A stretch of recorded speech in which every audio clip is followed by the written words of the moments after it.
The Buckeyes put on a show in the shot, rolling past Ohio in their exhibition win.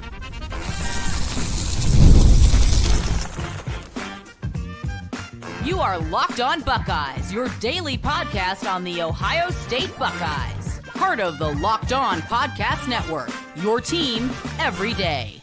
Welcome in, Buckeye fans, to this bonus episode of Locked On Buckeyes, which is your daily Ohio State podcast, part of the Locked On Podcast Network, your team every day. I'm your host, Jay Stevens, veteran sports talk host, delivering passionate coverage about your Buckeyes. And during this Buckeye Blitz, we will discuss what's next for Deibler's boys after their 103-74 win over Ohio in their final exhibition game of the preseason. But first, it was fun seeing the basketball team back on the hardwood, playing the game that they love, especially during the weekend when there was no Buckeye football. But in this exhibition game against the Ohio Bobcats, the Buckeyes wanted to accomplish certain things. Get your legs loose. Show off some of the chemistry that the starting five has created during the offseason. See what the young guys have. Put the team in some scenarios to see what they're made of. And I think you got all of those goals accomplished. The Buckeyes had 7 guys scoring double figures, so you're checking that box. Is it going to be a game where you get a couple guys scoring 20 points and a few others just kind of filling the scoring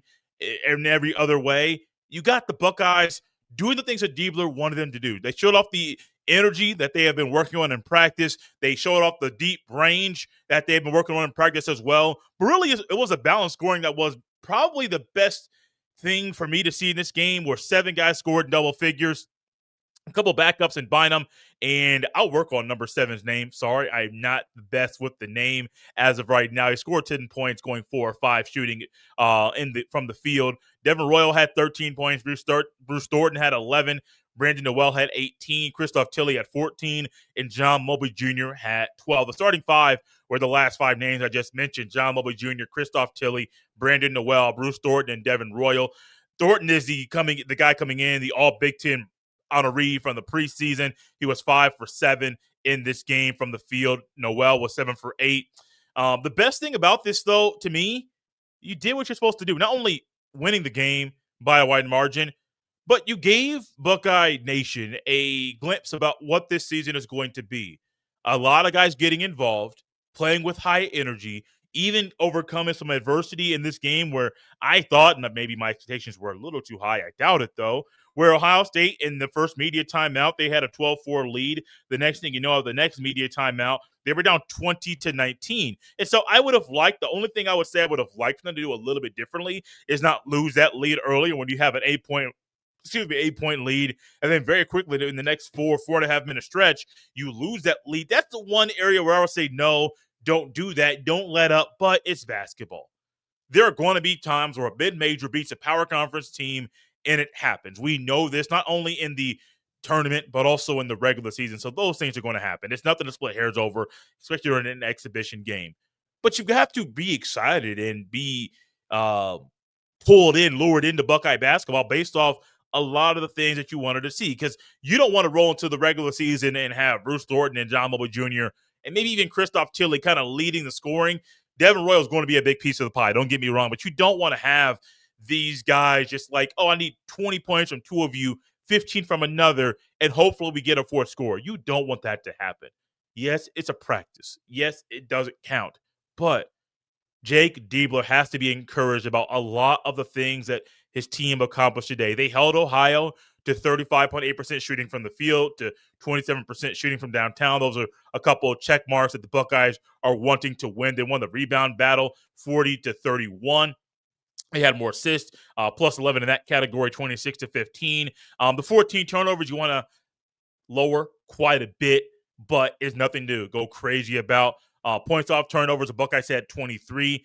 Good checkpoint, 50 points in the paint. Another big one where a lot of Buckeye basketball teams, you're wanting to score points in the paint, but they don't have the bodies or even the slashers to make that happen. The Buckeyes are doing a lot of things right in the offseason. It showed up in a practice game, but they put on a show in front of the home crowd. And it gave you a lot of signs of things to come. One thing that you saw today that you hope transfers to the regular season is a 3-point shooting. We're in the second half. Those boys were lighting it up. And it was one where Chapman hit he hit one.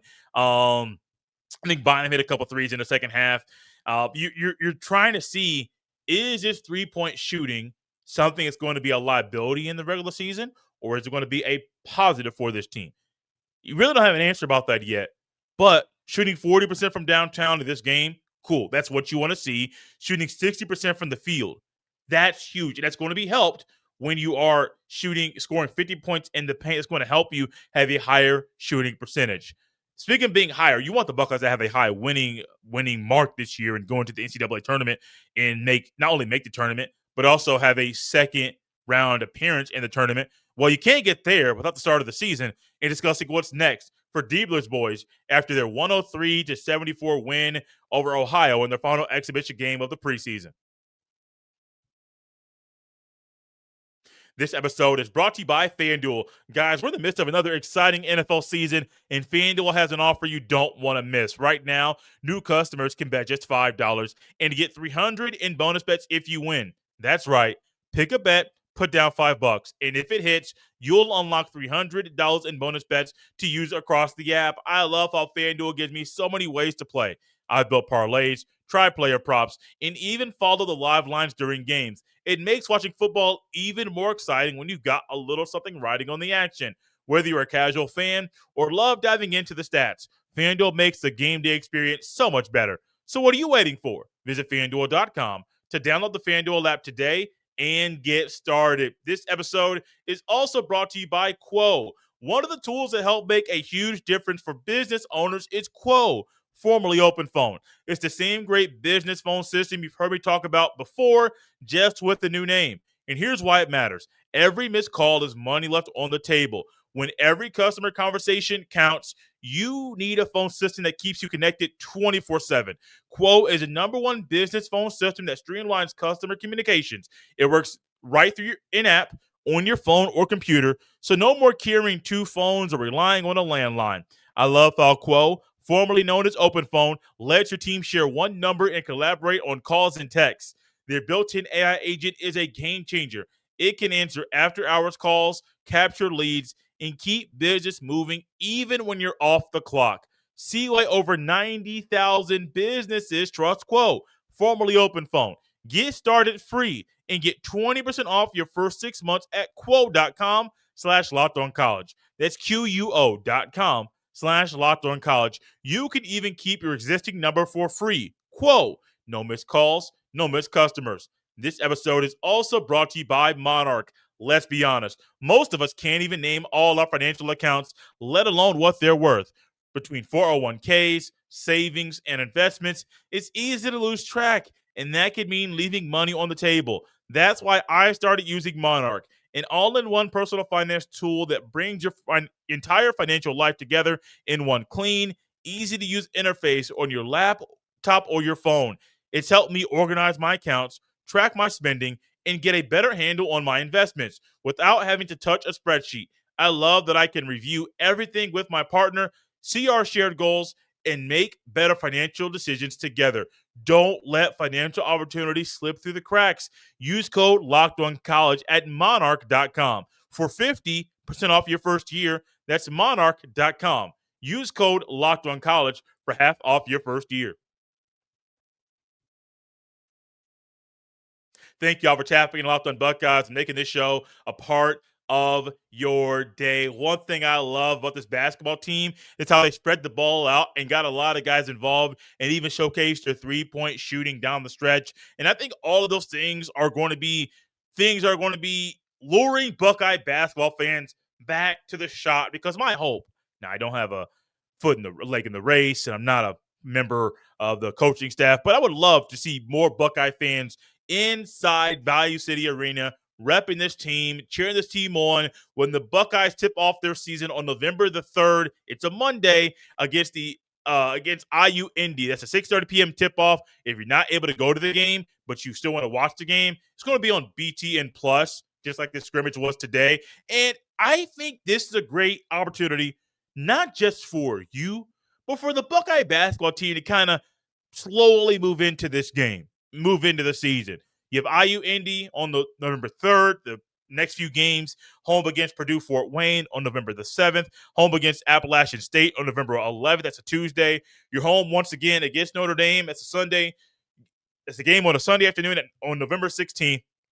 And that is the first real test, the first power conference team. Well, want to be power. I think they're an ACC power team that they're going to play this year, which is great. You get 3 games to kind of ramp up for your first true test against Notre Dame.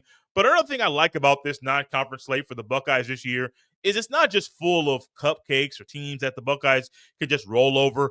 They have some real challenges this year. After the game against Notre Dame, the next challenge comes on the road at Pitt, which Pitt came to the shot last year and shocked the Buckeyes. That's a game the day before Ohio State plays Michigan. It's on Friday, November 28th. That is at Pittsburgh. And then they open up Big Ten play Saturday, December 6th, the same day as the Big Ten title game. I wish the Buckeyes would stop scheduling basketball games on that day. Big Ten, you should know better than that. That game is at Northwestern. It's on Saturday, December the 6th. And then you have another Big Ten game against Illinois on December the 9th. A couple more non-conference games that are going to get a lot of eyeballs on them. West Virginia, you're playing them on Saturday, December the 13th. And then the CBS Sports Classic, that is Saturday, December 20th. You're playing the North Carolina Tar Heels. The game against West Virginia, that is it's an 8 o'clock tip-off. The game against North Carolina, that's a 3 o'clock tip-off. I'm looking forward to all these games. And many people know I haven't always been the biggest Buckeye basketball fan. Even before covering this, hosting this show here, I was more of a football guy than a basketball guy, even though my entire life where I was born and grew up, it was basketball most of the time. But I think this basketball team can do some things that they not only didn't do last year, but haven't been done in a few years. That's only because of the talent of the team. I don't want to say what's going to happen. I'm not ready for that yet. But we will be continuing our post-game coverage of Buckeye basketball, especially during some of the midweek games. The IU Indy game, the tip-off, we'll have a recap game show after that one. But we'll continue the same Buckeye post-game coverage that you get after football games, get that same feel and vibe after basketball games, because we want to kind of ramp up our level of coverage for Buckeye basketball, a brand of basketball that has been trending downward for quite a while. And after last year, some may say it's still trending downward. I don't think that's the case, but only time will tell if that's actually reality.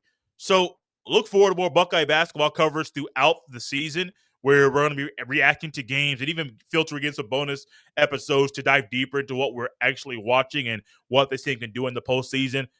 But I think the way this roster is constructed, I think Deibler did a pretty good job. Over the past 2 years, I've been pretty open and critical of the lack of big men and the lack of size. I like Zed Key and Felix Okpara, but when Zed Key dropped down about 220 pounds, I'm thinking that's not what Ohio State needs. Maybe the best move for Zed Key as an individual, but on the basketball court, his bread and butter was there when he was a little bit heftier. So looking forward to see how the big guys and how, especially Christoph Tilly, how he's going to be the big man there, being a 7-footer that is very versatile, can hit you behind the three-point line, can also slash and dunk on you as well. So looking forward to this basketball season. Also looking forward to talking more Buckeye football, as that'll be coming back, like always, on Monday. We will be diving deeper into Buckeye football as they ramp up and get ready for a game against Penn State, which probably won't have the same feel as a traditional Buckeye Nittany Lion battle, but we will be breaking it all down all week long. Thank y'all for tapping in Locked On Buckeyes as we reacted to Ohio State's 103-74 win over Ohio in their final exhibition game of the preseason. You can follow me on any social media platform or jstevens07. Send every email to jstevens317@gmail.com. This has been Locked On Buckeyes on a Sunday. We'll see you next time.